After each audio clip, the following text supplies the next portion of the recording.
You're listening to the Youth Critic Podcast on KHZ Network. Find us on Facebook at DecibelUNG Radio and find us on Twitter at DecibelUNG. If you like this episode, please leave a like and comment on our iTunes page at KHZ Network.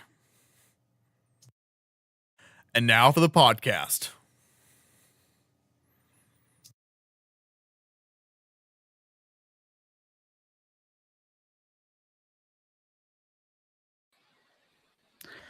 Hello, everyone. Welcome to the Youth Critic Podcast. Welcome to the 150th episode. Yay! I've made 150 of these episodes, and Gene is here to help. Gene Aversa from the Waffle Press is here to help me commemorate. Is that the word? Commemorate this, milestone? Yeah, celebrate. Yeah, celebrate. Yes. So what are we doing on this 150th episode? Well, I can tell you this. We're not reviewing Skyscraper.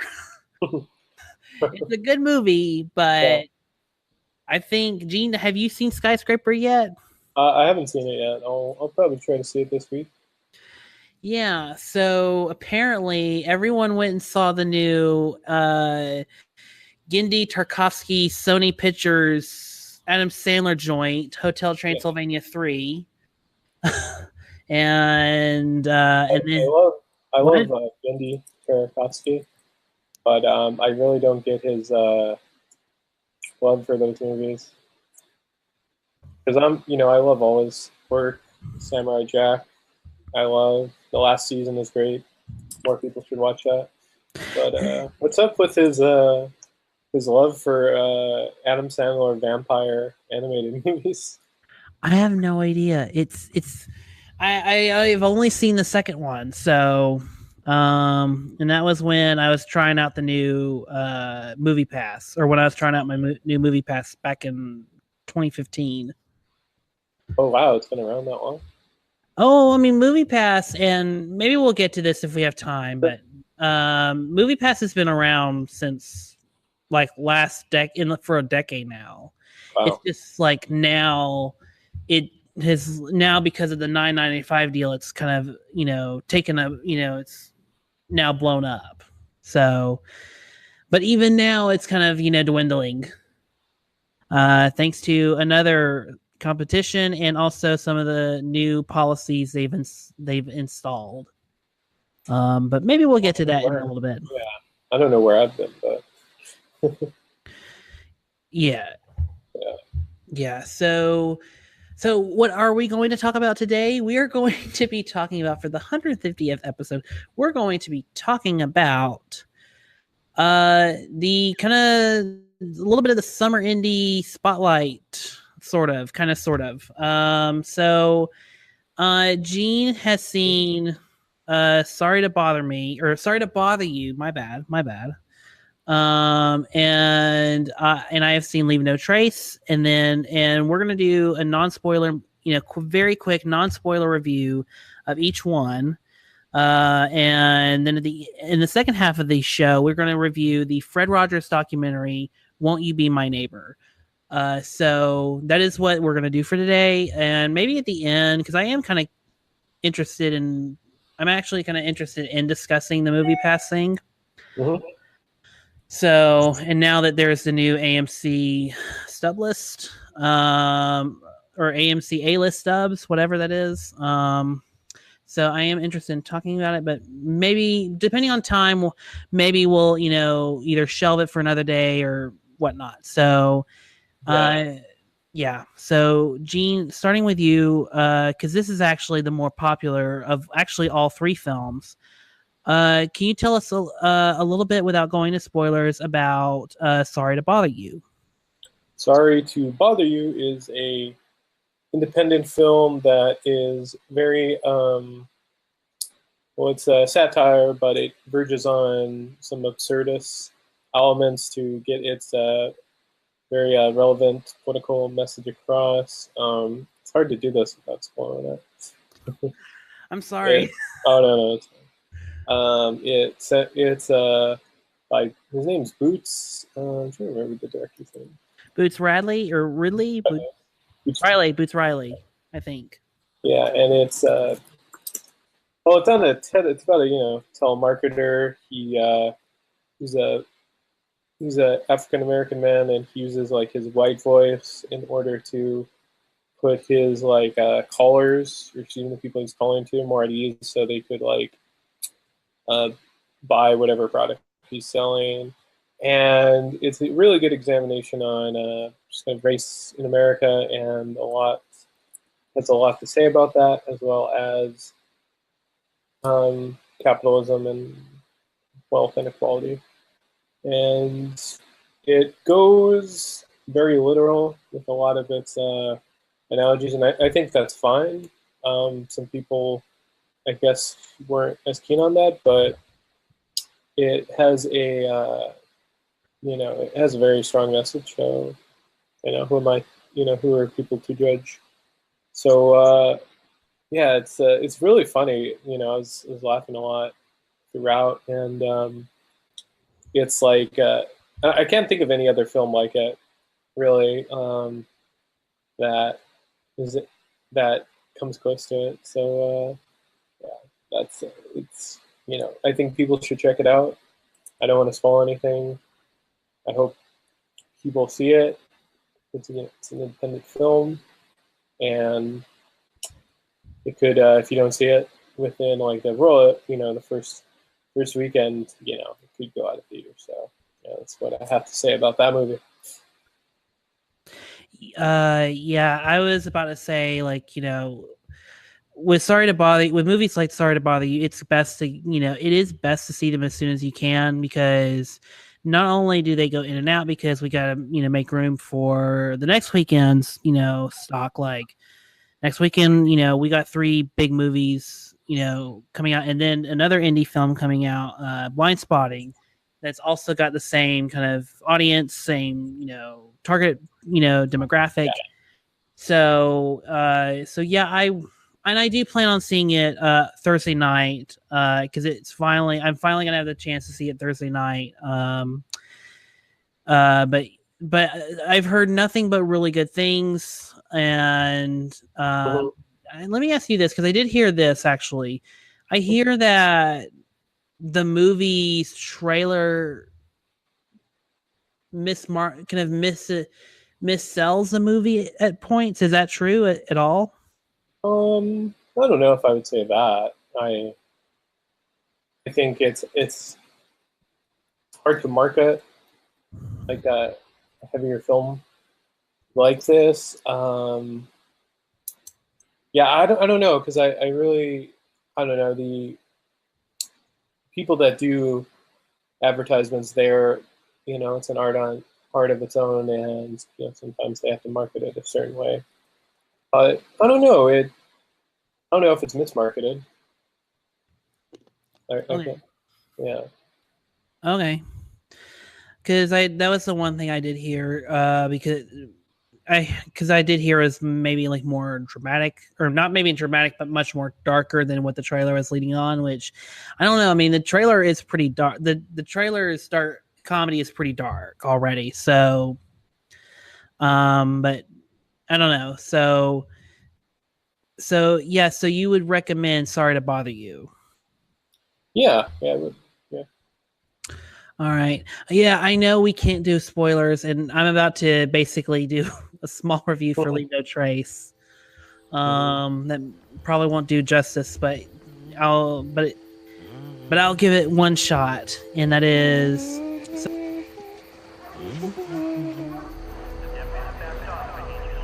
It's not a drill.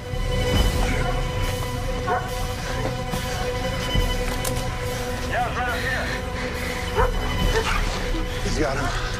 Stand up. You alone out here? My daughters are with me. Dad? Let's go. Can you tell me where you live? In the park? There's 435 questions. Respond true or false to each question. Who taught you how to read? My dad teaches me. You're actually quite a bit ahead of where you need to be. I wake up rested and peaceful most mornings. True. My day-to-day life is full of things that keep me interested. True. I have nightmares or troubling dreams. Is your dad in the service? He was. Do you feel safe living with your dad? We didn't need to be rescued. Your dad needs to provide you So, Leave No shelter Trace, and a it's place to from the director Deborah Gulick. I think that's her name. I might be pronouncing that last name incorrect, but it's from the director of Winter's Bone. This is like her first film after that, all the way back from 2010. And in the movie is about Ben Foster and his daughter, his daughter Tom. They are, basically not necessarily homeless by any certain like reason. They're homeless by choice, in that they live in the woods and camp out in the woods every day, and they live off of nature and basic supplies they can get, basic like staples they can get from like local stores. Yeah. But as the movie goes, sorry, Scavengers. yeah, they're more scavengers, but they also, they still go into the movie takes place in Oregon, so they go into like the Portland area. They go like to the local store and get get money, or get like money for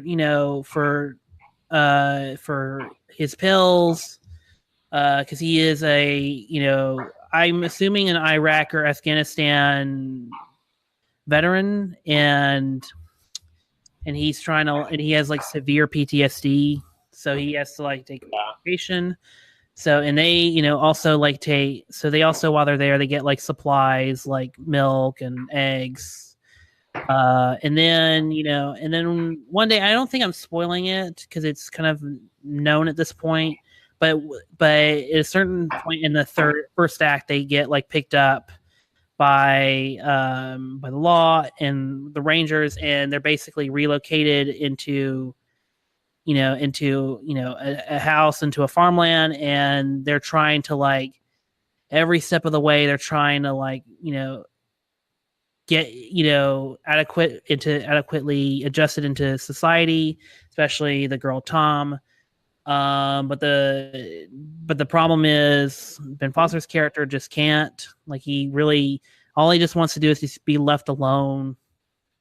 And it's basically, the movie basically turns into Tom's journey to basically learn how to make decisions on her own, and basically how she grows into her own self-sufficient adult. And that's what, and that's what I loved about the film, is that it's her growing as a character, in her growing into a more stronger, more demanding character. And honestly, not only that, but also you get like this very almost documentarian look at how life is in like the Northwest, like in Washington, and where everyone is in like RVs and in trailers or small farmland. Like, you get to see different facets of their lives, and I just think Gulick, I think she just does a great job of immersing us into this world of living in the woods, living in public land, then living in farmland, and then living in not necessarily poverty, but just living in like RV camps, kind of like scavenging resources, all that. Sort of, yeah. And and it's also a deep insight of what PTSD is. Another insight of what PTSD is for certain people. Yeah. And how it can, impact the people around them. So without giving too much away, I thought Leave No Trace was an excellent movie. If I had any issues, it is a slow burn, and there were multiple times where I'm like, you probably could end right here and it would be still profound. Yeah. But other than that, it's still one of the better movies I've seen this year. Does it feel like it has like 5 endings?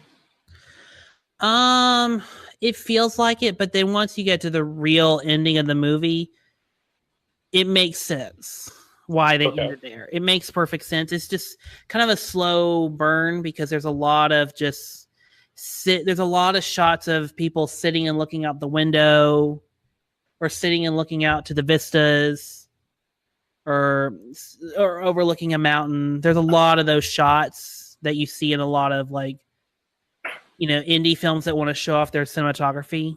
So, okay, gotcha. Not to discredit those people, but there's a lot of that in this movie. And if you're one of those people that are annoyed by that, maybe not see this movie, or maybe take like an energy drink. Because there's a lot of those shots, and the ending's kind of just filled with a lot of that. So, but it's still a good movie, really well done. I can't believe it took this long to get another movie from this director. Yeah, right. I mean, like Jennifer Lawrence did other stuff and went on to do bigger and better things, and yeah, it's surprising that director hasn't done anything. Yeah, and and she's totally in her field. She's totally in her field and mode. Like in this, like you get the sense that this is the kind of movie she wants to make.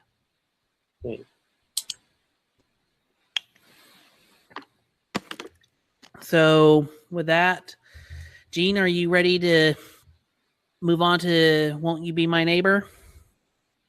Of course.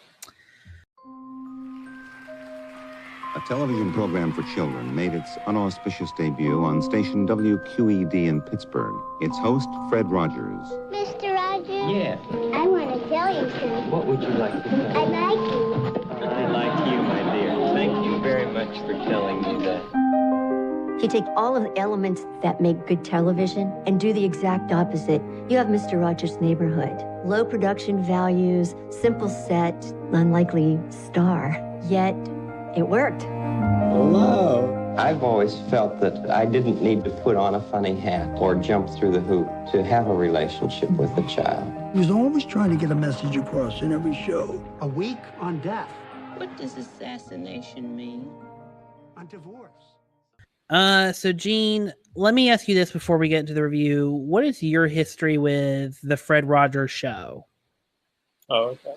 Well, I watched it growing up at my grandparents' house, like many young children. All the PBS shows were great, but I think a special residence is for Mr. Rogers. Special place in my heart. And it was one of my favorite segments. It's one of those things where you teaches you a lot without knowing what it was. It just gets ingrained in your brain, I would say, and his intentions, were always to educate children. So I certainly could thank him for a good childhood. What? I said I certainly could thank him for helping me have a pretty nice childhood, I would say. Oh, okay. Sorry, I thought. Okay. But yeah. I mean that seems to be the impact of Fred Rogers and the show Mr. Rogers' Neighborhood. That I got that wrong before. It was Mr. Rogers' Neighborhood. Yeah. But my history of the show is, and this is blasphemy of me to say, I didn't watch it a lot as a kid. I've seen a few episodes. I knew a kid in school that really, really loved it. But for me, when I came home after school and went to, because when I was a kid, when Mr. Rogers was still on the air, I went to my grandparents' house to stay till my mother came and picked me up. So when I went to, I'm very familiar with PBS and its shows, but I only watched maybe one or two episodes of Mr. Rogers before turning before, watching Arthur or Dragon Tales or. Okay. I remember those.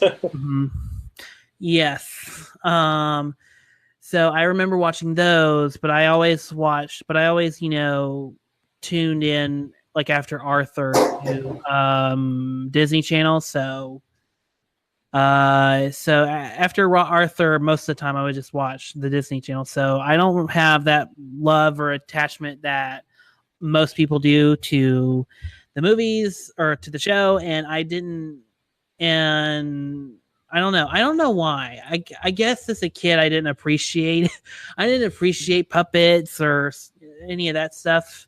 I don't remember like why I wasn't into it, but that's just my history. That's my history with Mr. Rogers, is that I don't have much of a history. I mean, that's pretty fair. Yeah. So with that, Gene, what did you think of the documentary Won't You Be My Neighbor? I think it's a very well-crafted documentary. The filmmaker, he actually wasn't a fan of Mr. Rogers growing up, or he didn't watch it, rather. And for him, like, the way he tells the story is just someone, like an outsider looking in on it. And I don't know. It certainly sometimes it plays like that, but you get to know Mr. Rogers more because growing up there was a lot of like rumors. I mean, I don't know if you've ever heard like in the courtyard people said like he was like a sniper in Vietnam or something silly like that, and those conspiracy theories. Yeah, conspiracy theories.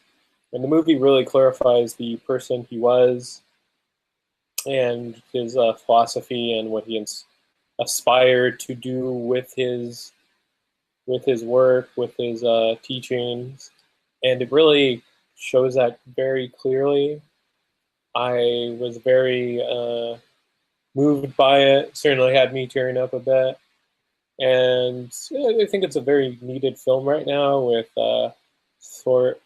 how current events are and the current administration, and just sort of the world probably needs like more empathy towards each other. So, I hope people really take these lessons and move forward with it. And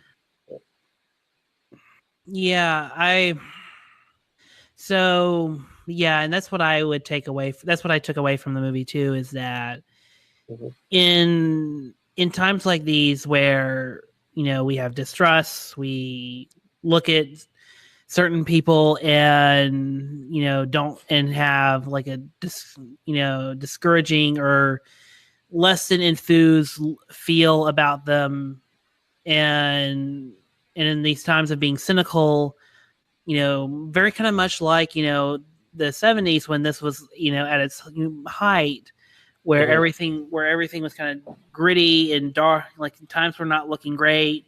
Nixon was Nixon, and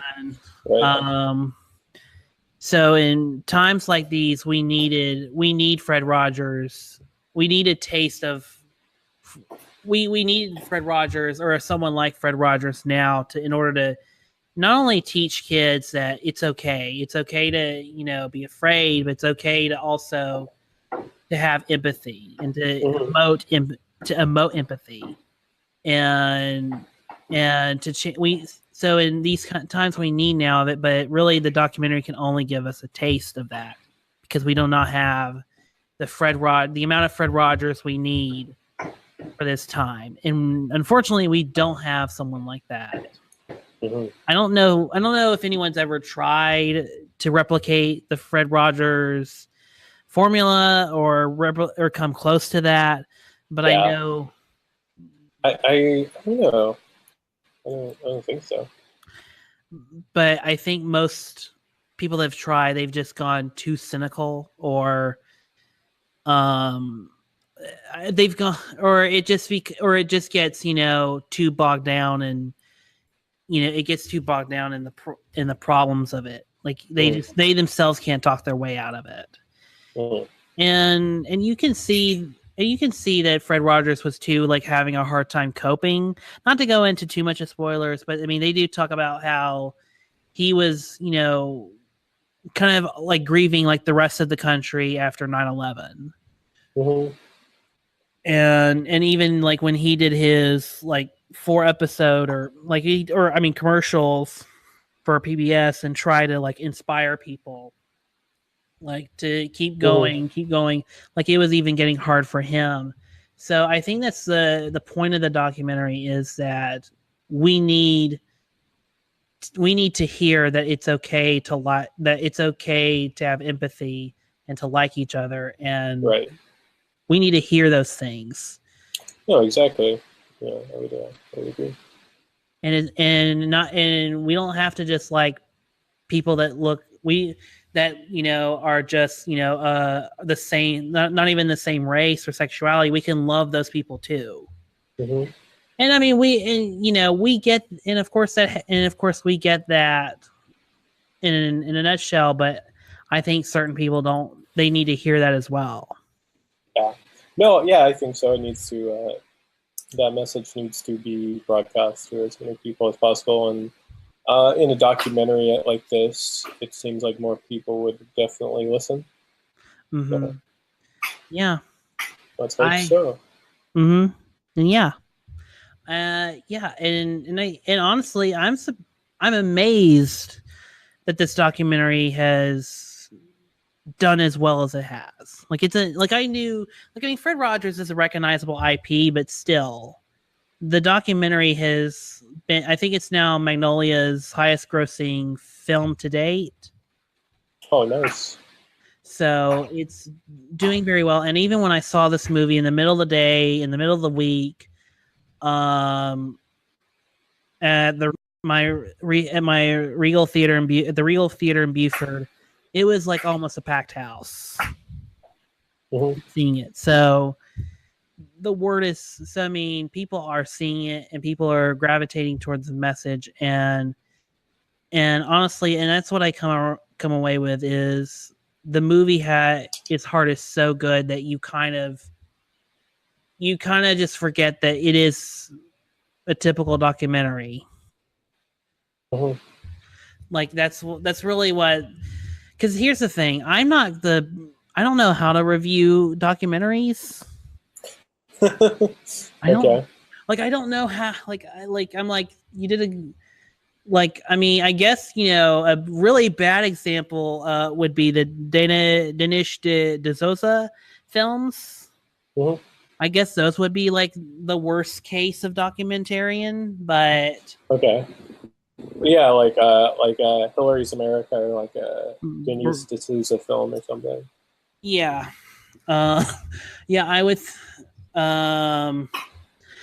that was the worst. That's the worst. But I mean, even that, I mean, I've seen a lot of really just good documentaries that are extremely powerful, like Blackfish, the Act of Killing, The Look of Silence.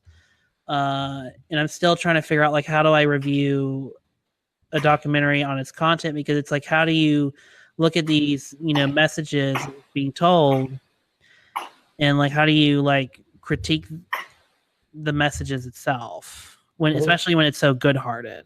Yeah, it's very very difficult too, but I think you just judge it by how much it's getting kind of its ideas across, and, you can see that by its box office and word of mouth. So yeah. So, but yeah, I think that's a good way. But honestly, with the Fred Rogers documentary, Won't You Be My Neighbor, I think is it Morgan Neville? I think I'm getting all the names wrong. Let's look it up. You be my neighbor, won't you be Morgan Neville? I got it. Got it. So I do think the ideas are getting across very well. And also what's very important in this documentary is how those ideas are getting across throughout the film. Like, when everyone talks about like the most powerful people they know, or the people that have inspired them the most, and they all and most of them reference their mother or some other inspirational figure, and it's every defining example of how Fred Rogers impacted the world, and to see at the end of it all, the world still, and to see any part of the world denounce him is kind of unfathomable or monstrous. That's kind of the appeal I had. That's the kind of, I think that's a striking way of showcasing that. But other than that, Gene, do you have any other points you want to bring up about the documentary? No, I don't think so. I think I got my points across. I'm glad that it really showcased another side to him. There was stuff I didn't know about Mr. Rogers watching it. Like he really enjoyed the Eddie Murphy SNL parody. And,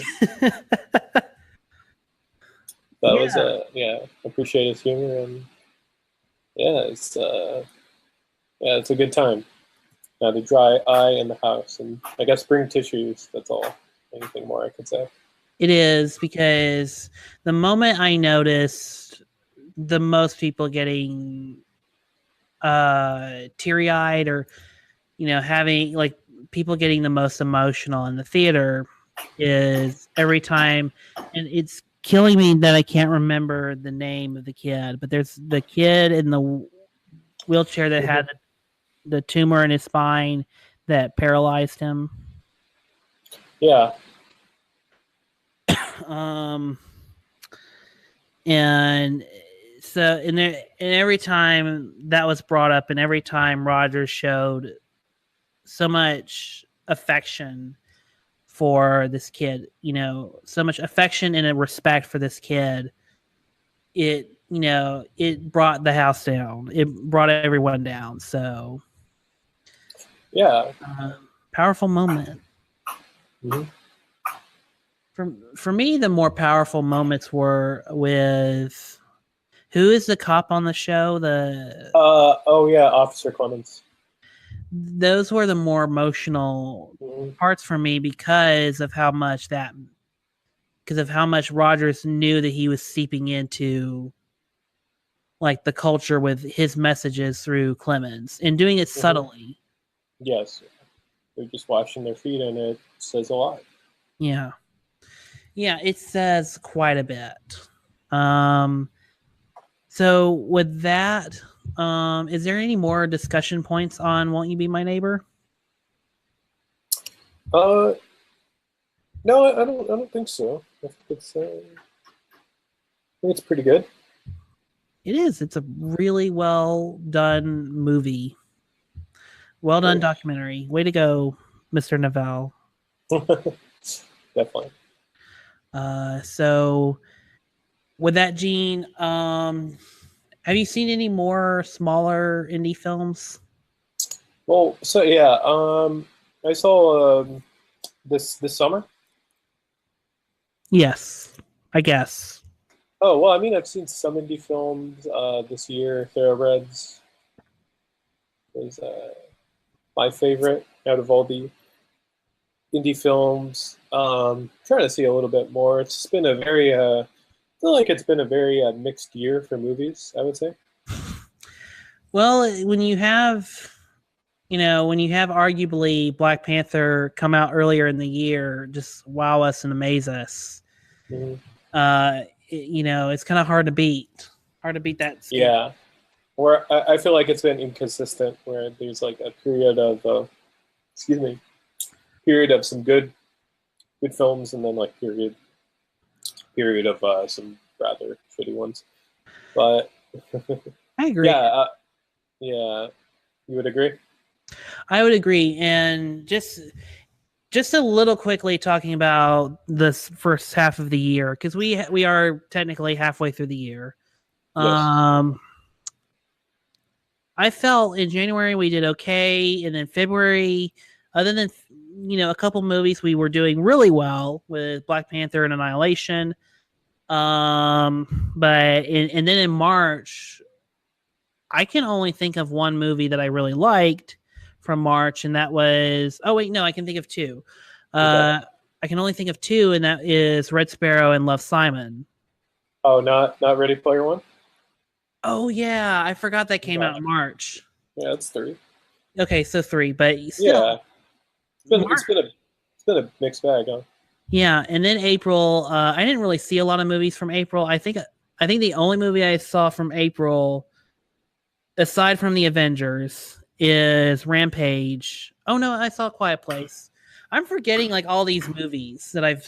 That's the kind of that's the problem with 2018 is I'm forgetting like all these movies that have come out, and all these bigger movies that have come out, and some of them I really liked, and some of them I'm like they were very mediocre. Yeah, pretty much. But yeah, and that's kind of how I feel about this year is, every time we get one good one, there's like 3 or 4 mediocre or bad ones. Yeah, just a Martin Joe going mediocre. Mm-hmm. But in regards to independent film, Andre the Giant, that was a good documentary. I love a lot of 80s wrestling figures, Macho Man, the Hulk. I forgot. Yeah, but Iron Sheik, and Andre I think was the best of the 80s wrestlers. He was bigger than all the characters on the team, and it really goes into his life and his diagnosis and his career, and I was really touched by it. I don't know if you got to see that. I have not seen that, and I have not seen that, and actually, I've been kind of. I haven't seen that many documentaries. Like even at the Atlanta Film Festival, I didn't get to see a lot of documentaries. And actually, Won't You Be My Neighbor and Leave My Trace were both at the Atlanta Film Festival, and I didn't have a chance to see them. So, so yeah, I didn't have a chance to see them, but I did. But I did get to see, as far as other smaller films goes, I did get to see Disobedience with Rachel McAdams and Rachel Weisz, and that was a really good movie, really good film about attraction and trying to reclaim an old flame, but kind of a controversial, but it was, controversial to your own community, and also trying so hard to not give into emotions, knowing what the cost will be. So I found that very interesting. And then I saw the Ruth Bader Ginsburg documentary, RBG. Oh, I need to see that. Yeah. That was fun. Yeah. I definitely like Ruth Bader Ginsburg, or I liked the documentary because it much like Won't You Be My Neighbor. Luckily, they still had Ruth Bader. Luckily, we still have Ginsburg to talk to, but like the Fred Rogers documentary, they go over her life and her success and what led to her being Supreme Court justice. And why she is just totally worthy of it, and why she's basically become, an icon for the youth, for the youth. Yeah. So yeah, I found that was a really good documentary. Again, I haven't seen that many smaller films. I saw Upgrade, but I mean, I kind of. The listeners kind of know what my thoughts are on that. It's a good movie. Yeah. And then Hearts Beat Loud is really good. That's another one that's out. That's in. Mm-hmm. I was gonna say Super Troopers 2. Was it pretty funny? I like the Club Blizzard. The Club Blizzard. Club Lizard comedy troupe. So I would definitely recommend that. Okay.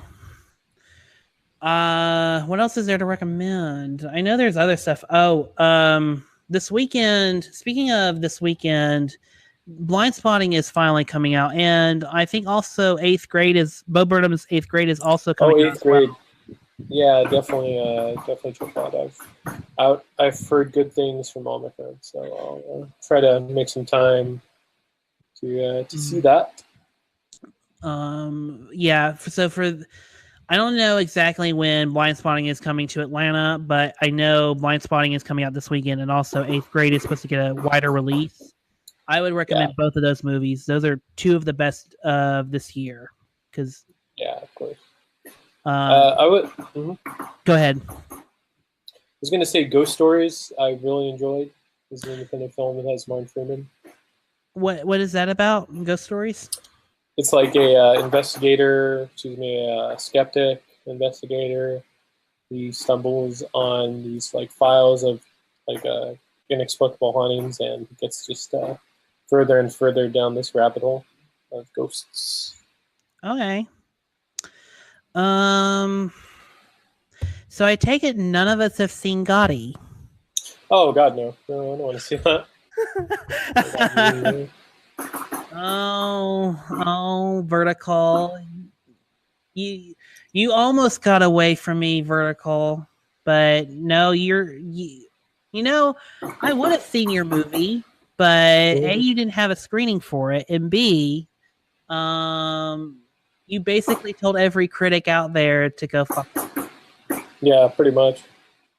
So Gotti, you did it to yourself. You did yourself in. Yeah. Oh, speaking of Gotti, do you want to talk about the Moviepass thing for a second before we go? Sure. Yeah. Let's discuss it. Do you have Moviepass? Yes, I do.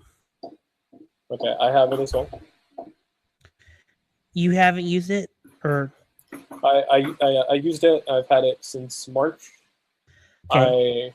I am very happy for it. It saves me a lot of money.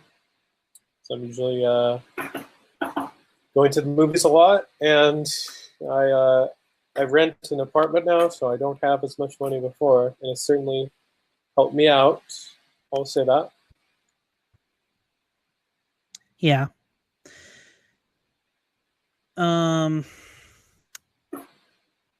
As far as Moviepass is concerned, are you still with us?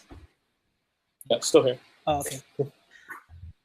As far as Moviepass is concerned, I love my Moviepass. I've had it for 3 years now, and I've had it even when it was $45 a month, and even then wow.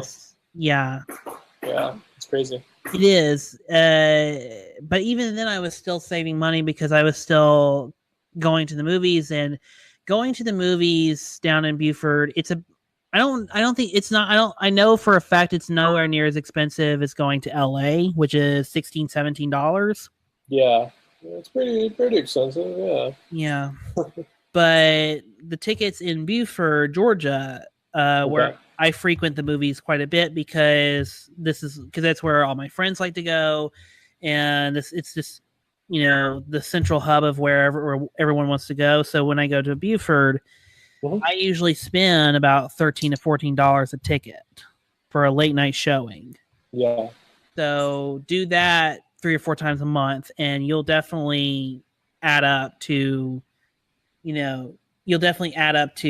seeing a movie. You'll definitely just add up that price. And so if you have Moviepass, it definitely helps out.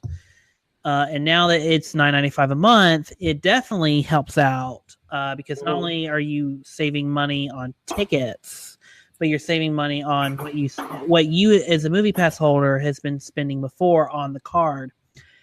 So it's been a significant savings, but I think the issue, because there are definitely issues. Yeah. I still live in an area where there's a movie theater like 20 miles up the road, and there's no service up there. So if I wanted to use Moviepass, I literally have to like call someone. I literally have to call someone to like, you know, tell them ahead of time, like, hey, I'm going to be at this theater. Put the, you know, this amount in there because I will not have service. And that's kind of the hassle. But I mean, the other hassles have been, you know, just, I remember when the boom happened and like when everyone was buying tickets and people, and it was just very hard to get, you know, it was very hard for the cards to load because the server was just constantly crashing. So, I mean, so when their servers crash, you know, you do have to pay, and they do pay you back eventually, but it takes like a month or two to do it. Yeah, it took a little while. Mm-hmm. So, and also on top of that, like I cannot reserve my seating for you LA and New York listeners. That's a big deal because, you know, and Gene, you can probably tell me if this is true, but aren't most of your theaters reserved seating? Yeah. I mean, a majority are. AMC does that a lot. Most chains do that. So, if you wanted to see a movie and reserve your seat, and you're going the opening night to see it, you either have to get your ticket that morning of, or you're not going to get a seat, or you're not going to get a good seat. Yeah, if it's if it's going to be a very packed showing, yeah. Yeah, so, or you just pay out of pocket, you know, to see that movie. So, I mean, that was always the issue, too, is they don't have reserved seating. And so, to catch up, the last, like, few months, the company that owns Moviepass has been dwindling, and they've been basically just throwing money down a pit because when everyone buys more than one ticket and they're only paying $9.95 a month, Moviepass is basically handing out free movie tickets for people. So they have up until this month to figure out a new solution, and they kind of have. They kind of have. They now have the peak pricing. Okay. Which I found interesting when I was, buying my ticket for Leave No Trace, and I looked and they were like, okay, so peak pricing, what it is Moviepass will pay a certain amount for a movie in demand, and then you have to pay a surcharge fee to watch that movie in demand. But if your movie's not in demand or it's about to be in demand, then you'll be fine. Like Leave No Trace, I still got in, with the card, and no surcharge was asked of me. So, because it's a smaller independent movie. Anyway, but if you were seeing Ant-Man and the Wasp or Skyscraper or Hotel Transylvania 3, you had to pay a price, much like our colleague Brian Collins had to when he went with his kid to see Hotel Transylvania this weekend. So that becomes a problem. Although, to be fair, they've tried now to, like, you can now pay for IMAX pricing now. Like you can go and see, just have to pay the surcharge fee. So, to be fair, they're trying to get better. But the problem is AMC Theaters has come up with their own version of Moviepass called AMC A-List, and you pay $155 a month. That's including the tax, and you get to see 3 movies a week. But you get to see any movie you want, and you get to see it either in 3D, Dolby, IMAX, Prime, whatever. Yeah. So now there's this competitor, and unfortunately for me, I still don't live near AMC, so I'm still stuck with using Moviepass. So, but Gene, I've been talking for a while. What do you think about everything I just said? I think maybe competition will help Moviepass get a bit better. Maybe again, it could probably screw people over, remains to be seen. I haven't had a problem with it. I know a lot of friends did. Some friends did. I registered around March when it was like they were taking all the new members in for $10.99 and like all the surge pricing I haven't been affected by. So there isn't really too much I can say with that for surge pricing. But it is a very the CEO, I don't know if he knows what he's doing, and I feel like it could probably declare some sort of bankruptcy towards the end of the year. So it remains to be seen. But yeah, I just wish they were just more consistent in their methods instead of constantly changing everything from month to month. It feels like.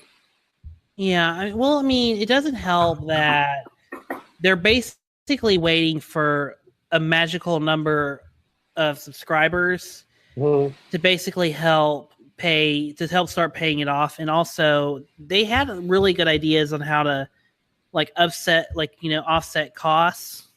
They were, selling data.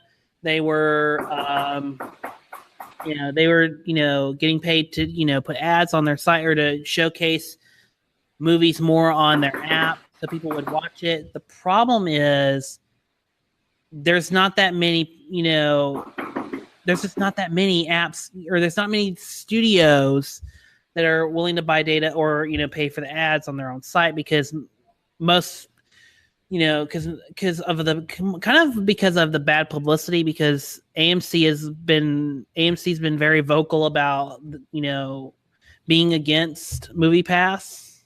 Yeah, AMC just really dislikes that service. Well, I mean, and there's a good reason for it. A colleague described it to me as the problem with Moviepass is, what will happen if one day, like in a hypothetical scenario, what will happen one day is Moviepass will be no more, but their customers will still think that their Moviepass will get them into more movies, and they'll have to deal with frustrated customers who are expecting Moviepass to work, and it's not. Yeah. Because of a fallout or something they didn't, because Moviepass has in the past, been in the spotlight, and then and then kind of discreetly left the spotlight. So it's been odd, and their economics and trying to wait is not that great. Yeah. So they've waited as long as they could, but I think by August or September, we'll either hear that it's filing for bankruptcy, or the prices will go up, and then subscribers will start to go away. Yeah, probably. Yeah, we'll probably see that. I will say though that I've had more trouble with AMC than Moviepass, to be honest, with their pricing and yeah. You mean did you try the A list yet? I haven't tried it, but I don't know. I get frustrated when I go to AMC with Stubs members, and the lines for the stub members often taking longer to the regular lines. And yeah, I mean, I don't know, I just get randomly frustrated with it.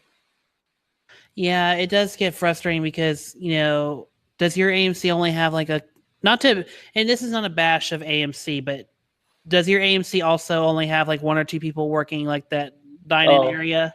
Yeah, most all the time. Yeah. Yeah, that's a problem. You just you really just need one person, one or two people working that Stub Insiders line, and then have two or three other people work the other concession stand. But then again, I'm not a theater expert. I'm not a theater expert. I'm just saying, as in a hypothetical perfect reality, that's what you need to do, rather than just have one or two people work the concession stand on a Friday night. Oh yeah, for sure. Yeah, that's a simple solution, right? Mm-hmm. Yeah. But yeah, I mean, yeah. Yeah. So with that, do you have any more?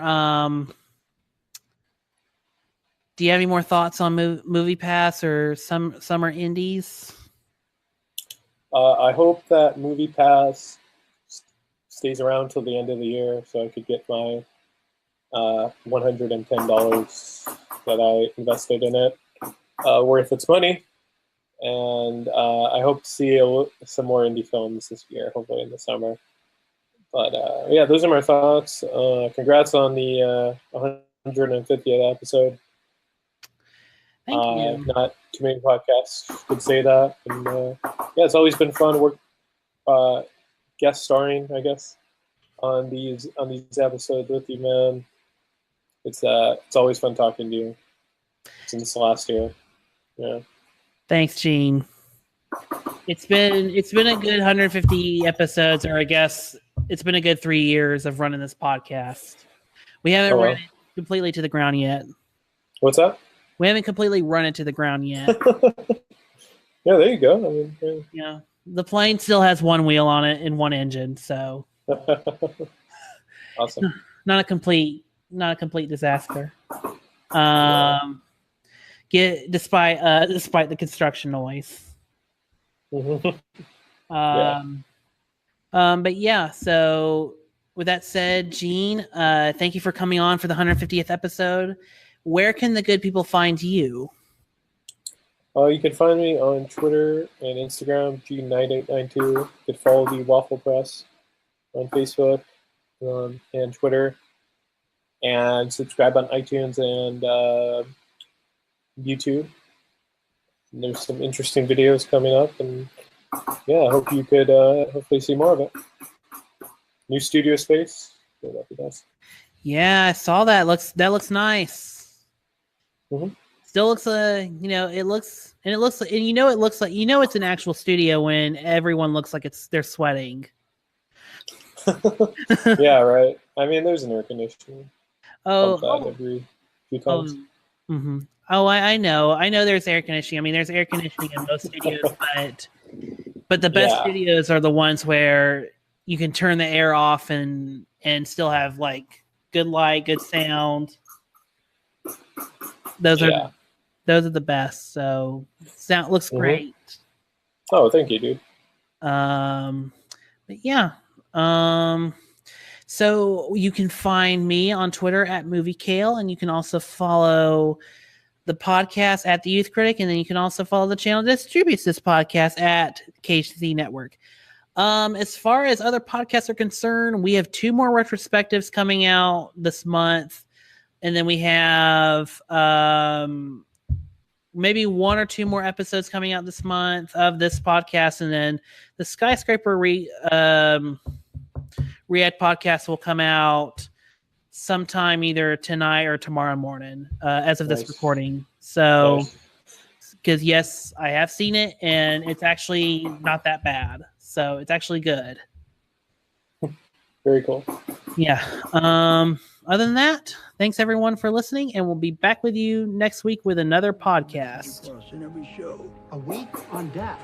What does assassination mean?